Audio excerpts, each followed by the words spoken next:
This story is called Tailypo Returns by Psychopasta. It involves a recap of the original story, Tailypo, and a follow-up story made by this user. I was always fond of this particular urban legend, so I'm going to read the first part, split that off into a separate video, and then record separately the follow-up story by this user. Here we go. Legend has it that deep in the thickest of forests in West Virginia lurks a frightening creature known only as the Tailypo.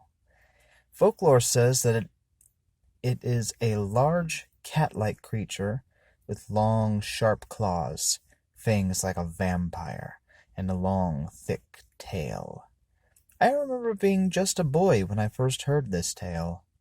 We were camping in the woods when a neighbor, who every kid in the neighborhood called Uncle Ezekiel, got everyone a stick for marshmallows and then asked if we wanted to hear a ghost story.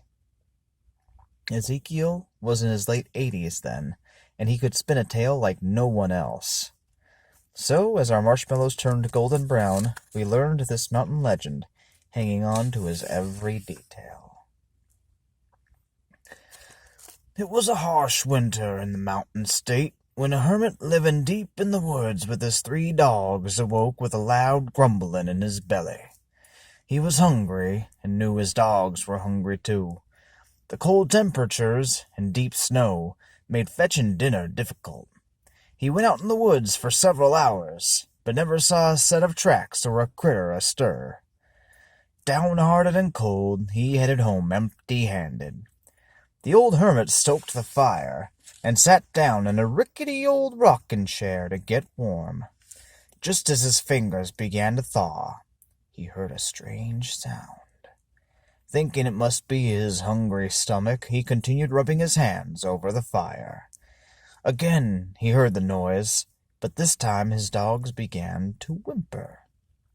In the darkest corner of the cabin, the man saw something dark with glowing eyes push its way up from the old floorboards. The creature stood on 2 feet like a man, had pointy ears, red glowing eyes, and a long furry tail. Picking up a nearby hatchet, the hermit lunged at the creature. Before he could reach it, the creature crawled back under the house. But the hermit reached down, grabbed the creature's tail, and cut it clean off. The creature howled in pain and disappeared into the darkness. The hermit turned to his dogs, holding up his prize, and said, "Look, boys, meat for the pot!" That was not the end. Every night, for nearly a week, the creature would return to the forest outside the hermit's cabin, and in an inhuman voice would cry, "Tailypo, Tailypo, where is my Tailypo?" On the second night of its return, the hermit sent his dogs out after the creature, but they never returned.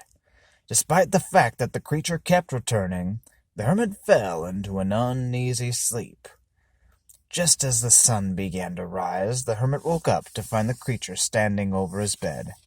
Before he could even gasp in fear, the Tailypo attacked the hermit by tearing him into shreds. To this day, hunters and hikers tell the tale of being deep in the woods as darkness approached, and in the not-so-far distance, hearing something inhuman shrieking, "Tailypo, Tailypo, I got my Tailypo."